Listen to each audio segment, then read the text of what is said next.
Counting down. 5, 4, 3, 2, 1. The DK Effect. A real-life diary of a madman. It's time for the DK Effect. Oh, oh, oh, oh. Come on. Oh, oh, oh, oh. Oh, oh, oh, oh. Come on. Oh, oh, oh, oh. It's time for the DK Effect. Oh, oh, oh, oh. Come on. Oh, oh, oh, oh. Well, top of the day, everybody. My name is DK. Have you ever been stuck in the snow or the mud? You dig and you dig. You attempt everything you can, but you keep spinning your wheels. That's how it feels to be stuck in a rut. But it is not hopeless. Ladies and gentlemen, I must confess, this week I was stuck in some kind of a rut.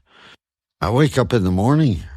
I just didn't feel like moving. I didn't have any motivation. I had no get up and go.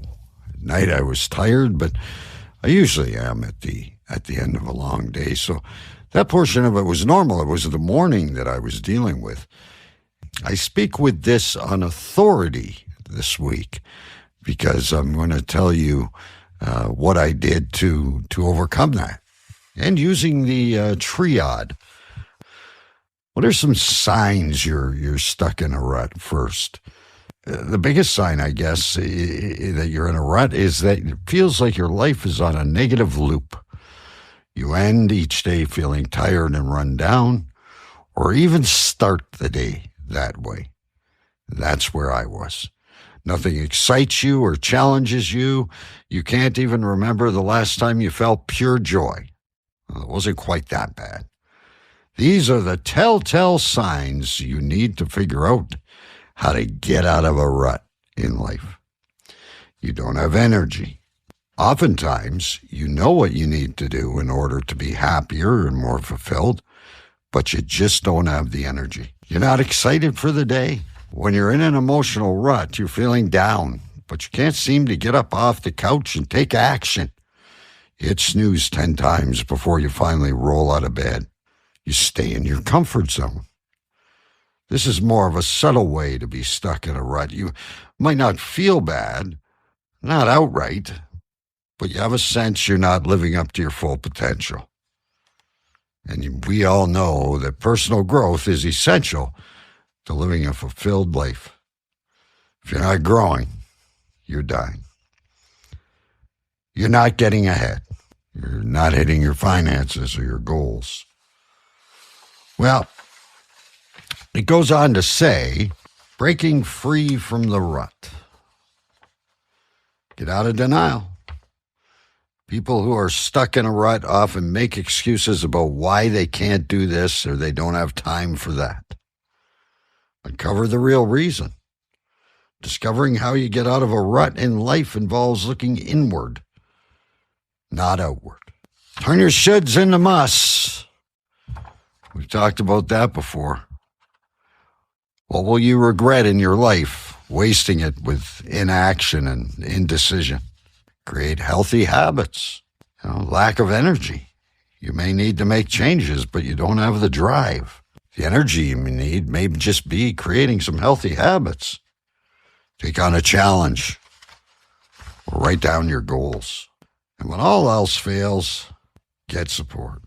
So that's the information in a nutshell. There's a lot more that I dug up doing some research for this. I'll tell you how I got out of it. I went back to the good old triad, the triangle, right, to the ultimate energy, the ultimate momentum. And it starts with physiology. And that's your moving, your diet, your body posture. Then it's your focus. And then, of course, it's your communication. So how I resolve this, just so you know, in the morning with me, it was getting up, doing my ritual, my exercises. And I always begin with physio, then some weight training, then some Tai Chi, and then whatever, a walk. So it was getting done. I literally would strap on my leg weights and force myself to stand. But as I was standing, doing the physio exercises, I was just dreading it. Like it seemed to take forever. And normally I enjoy it. Same with the weights. And Tai Chi helped a little bit, but I'd feel good afterwards. Then I was kind of back in the rut. So physiology really wasn't a problem. So that corner or side of the triangle was taken care of. And then I thought about focus. I remember having, let's call it a debate with my wise man. He sent me something over about discipline, and I didn't agree with it. I didn't feel discipline had a part. And what was there, folks, is when I looked inward, my belief on discipline was a negative belief. I felt pain when I thought of discipline. And what he was trying to explain to me was discipline is good, especially if you need a little push some days, which I evidently did. So I had to go back and communicate with myself and change my belief into discipline. And that discipline was good when you're in a rut or when you just don't feel like following the things you need to do to accomplish those goals that you've set. So that's exactly what I've done. And I'm sure the old rut will creep up again, but I use the triad for that. What I acknowledged was my belief of discipline was a negative one, and I had to rewrite that and change it to something positive, that when I do these things, life is going to be better. Anyway, that was my little problem for the week. Thanks for listening. We got a brand new guest up next for you, ladies and gentlemen. Like I told you, she's a ball of fire. First of a three-parter. Here's Penelope Jane.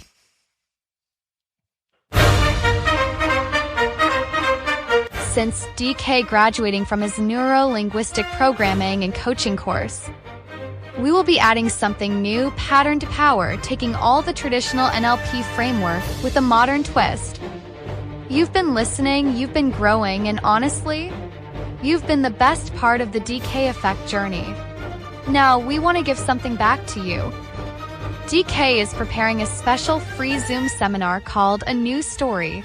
No fluff, just us live diving into the tools you need to finally turn the page. Space will be limited because we want to hear from you. Keep your eyes on our socials and www.thedkeffect.ca. The official invite is coming soon.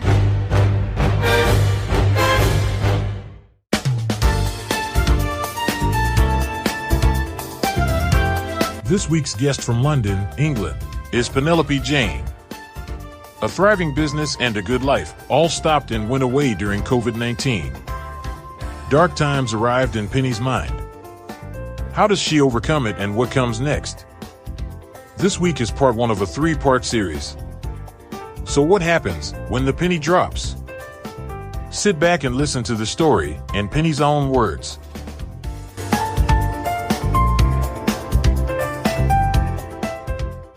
All right, everybody. This week we've got Penelope Jane, all the way from the UK, right around London, England. Penelope, welcome to the show, and we're dying to hear your story. Oh, thanks for that lovely intro. Okay, so my story really begins when I'm living in Dublin. Okay. And I'm working as a receptionist for a muffin factory. And I've just happened upon becoming friends with their girl who is manufacturing the muffins. Barbara, we're still friends today. It's like many, many moons ago. And we have a bit of, we have a real good friendship. We all kind of like meet up, all of my friends and her friends, and we start to go out and, life starts to get really hectic and very, very chaotic. And then Barbara says to me one day, she goes, Pam, I've got a really good idea here. I think we're going to go out one evening and I'm going to take you to a yoga class. And I'm like, what? What is this all about? This all sounds a little bit weird, a little bit mystic. And she goes, no, it'll be fine. Come along. So I go along and it's a fabulously chilled session. And the very end of it, where I'm in relaxation, Shavasana, whatever you want to call it, I'm all cozy and warm, like I've been hugged. And it's a feeling, it's a sensation I can still feel now. And it was almost 30 odd years ago when that happened. And so ever since then... Before you carry on, did you, because I'm doing chair yoga, I can't lie on the ground yet, but did you do the at the end? Oh, we may have probably done, because I absolutely love that Yeah, it works. I've got the tattoo on my neck. Frequency sounds are my bag. Literally, you get them playing in the right way, and you can just be connecting to something so much bigger than yourself. But hey, I can't wait to hear about that. But first things first. Okay. Yes. So yoga appears in my life. It doesn't have a big play in my life. It comes with me as I go to Cornwall. As we move back to the UK, and when I move to Aberystwyth, when I go to Wales, it stays with me, but it kind of floats with me when I need it, but my party lifestyle is still there as well. It hasn't quite become a constant feature in my life. And then all of a sudden I find out that I'm pregnant, which is fabulous, and I'm living in Spain at the time. So I move about a fair bit. I like to travel. I can tell. And yeah, I do. I really do like to move. And I'm there living with my partner at the time, and I'm thinking to myself, right, I'm going to have a baby. I should probably think about doing something with my body, because the last thing I want to do is be a woman pushing the pram looking like I'm going to fall on the floor. I want to be upright. So this is where my return to yoga starts again. So I start, and while I'm pregnant with Isla, my eldest, I'm constantly doing my yoga, which helps when I give birth.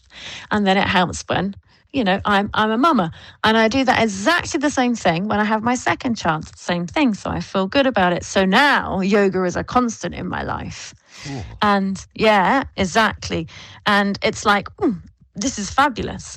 And then I think to myself, I'm talking to Ivan, he's my partner, and I'm like, I really want to get some cash back in. And he goes, well, yeah, go find yourself a job. So I find myself a job as in an accountant spectrum, because that's where my background is. I'm an accountant and finance girl. Okay. And I've got the kids, so I'm not so numerate. So I'm not so great at the job. And I'm like, I'm not sure this is really going to work. Plus, my daughter has a disability. So she needed to go to the hospital a lot when she was little. And that really doesn't work for taking time off when you're in a business, when you're working for someone. You know what I mean? So I do. Yeah. So then I was like, oh gosh, so what can I do? And then I went, the penny has dropped. Sorry, I do use that a lot. I like it. I'll become a yoga teacher. What could be more perfect than that? So then I begin this journey of becoming a fabulous yoga teacher, and I'm really big into winning. It's like I love to win everything. So I win the best yoga teacher in my region, and I'm like, yes, this is fabulous. I've done amazingly. I'm so utterly proud of myself. That's and then winning is the best, and celebrating. Yes. You see, now that's something I only cottoned onto when I grew up, because I didn't celebrate so much when I won when I was younger. Right, we hide it. We were embarrassed in a way. No, I just didn't celebrate it. I just, I played badminton a lot and I won a lot, but I never celebrated it. It's just a weird thing now. I look back at it. I don't know why, but I didn't. Maybe I just got on with winning again, getting back on the court and playing and improving. Maybe, yeah. But I do find that now I do like to celebrate my wins a lot more with champagne. Yeah. Well, and however you do it, champagne or just a fist pump. Don't you find that's important? Almost a closing to move on to the next goal, right?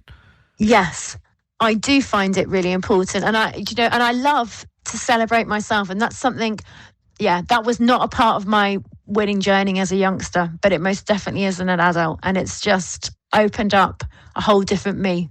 Cool. Which is really cool. A more kind of like loving me, you know what I mean, to me and everyone else, which is fab.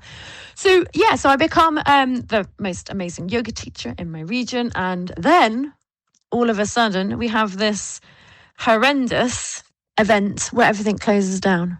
I know what you're talking about. So I literally have no business, which is, it's a real shame because it was like my baby. Yeah. Well, you've gone from celebrating to being the number one to enjoying it, and it's gone. Yeah. And I felt pretty bitter and resentful.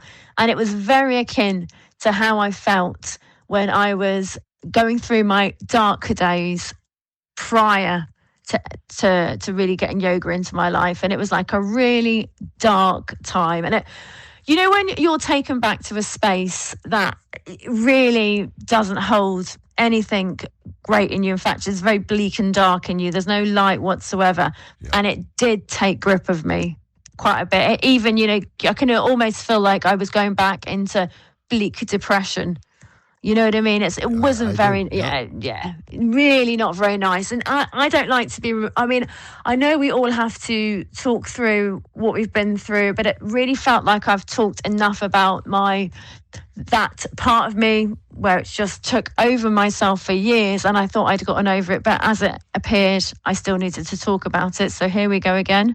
We have to start delving through loads of stuff, and it's how it goes, isn't it? Sometimes you feel like something's processed and then something comes up and then you got to process the whole thing again. But amen. Yep. Yeah, amen indeed. And I'm all up for that, So in a way, yay to the business kind of almost being, cremated and just gone down to ashes, because it did, again, have to make me look at myself and who I was as an individual and how I'd been in the past. That probably not very nice, great version of myself, and like feeling like, oh my God, was that me now? And I'm like, no, that's not you now. You just had a really horrible experience happen to yourself. You know what I mean?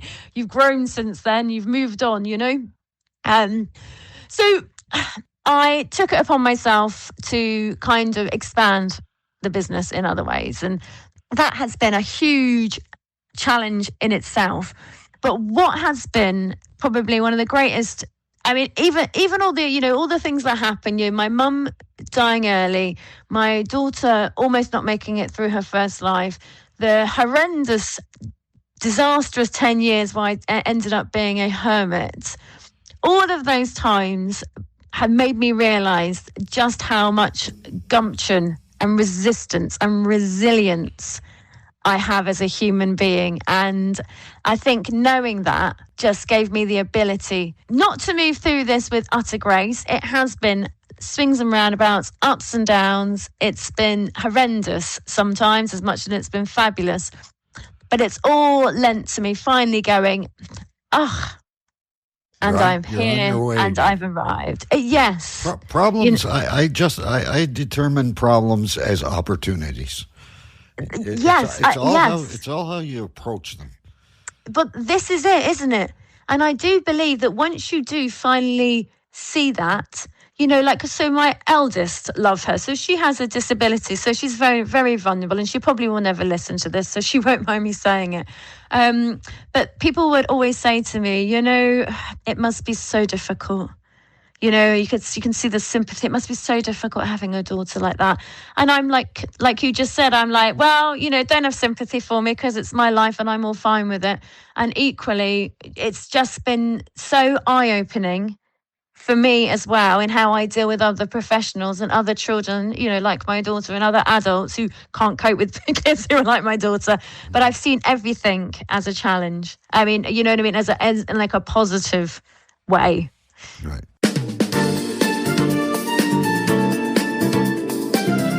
Everything the DK Effect all in one place. www.thedkeffect.ca. All our social media links: Facebook, Instagram, TikTok, and YouTube. a library of articles that go into detail on subjects covered on the show, and other articles including mental health, personal growth, fitness, and success stories. An easy way to contact us with questions or if you want to share your story on the show. Yep, all of that in one place to assist you on your life journey. It all starts with taking the first step at www.thedkeffect.ca. Back over to you, Dicker. Back over to you, Dicker. Back over to you, Dicker. Back over to you, Dicker. Back over to you, Dicker. Why most goals fail. So, while I was doing the research on the rut stuff, I stumbled across this piece and did some research on it and thought, you know what, we've been talking a lot about goals. We just recently did a recheck on our goals and perhaps set some new micro goals or big goals for that matter. I mean, does it sound familiar? You set out to achieve a big goal, determine that this time it'll be different. Then your world gets busy, old habits creep back and get in the way. Your big goal becomes less of a priority, and before you know it, you're in the same cycle, wondering why real change feels elusive. You know, the missing piece, or pieces, isn't another productivity hack or more willpower. It's having a clear personal philosophy that guides your decisions no matter what's happening around you. Who you choose to be is what determines your destiny. Write that down. Who you choose to be is what determines your destiny. Your personal code of conduct, the secret to sustainable success. Most people focus on what they want to achieve rather than who they need to become to make it happen. This philosophy is simple, but it's profound. When you decide how you'll show up in the world, regardless of circumstances, you create an internal compass that guides you through any storm. Your personal code of conduct isn't about perfection or not making mistakes. It's about mastering your inner world. When you walk with intention and consistency in who you are, even when things don't go as planned, you can overcome anything. So why do they normally fail? Traditional approaches to achievement often miss the most crucial element, character. We set goals and create plans, but when the challenges arise, we often abandon our commitments. When the initial motivation fades, we react to circumstances rather than respond intentionally. Make decisions based on short-term comfort rather than long-term vision. What defines your character and your destiny is how you respond when things don't go as planned. That's why external achievements alone aren't satisfying. They're disconnected from who you truly are or who you truly will become. So identifying the core values, the foundation of your code, every choice you make and the results that follow are shaped by your beliefs and your values. Beliefs and values are not just about what you want, they're who you are at the core. Answer these questions to discover your authentic values. What makes you feel most alive? The moments that fulfill and energize you reveal what truly drives you. What moments are you most proud of? The qualities you embodied in those moments reflect your core strengths. Who do you admire and why? The traits you admire in others often reflect your own core values. What would you stand for even if you lost something as a result? True values are those you uphold even when it's difficult. What legacy do you want to leave behind? This reveals what truly matters to you. Remember, your values weren't necessarily formed by choice. Many were shaped by your upbringing, cultural influences, and experience up until this point. These powerful questions allow you to consciously choose which values will guide your future.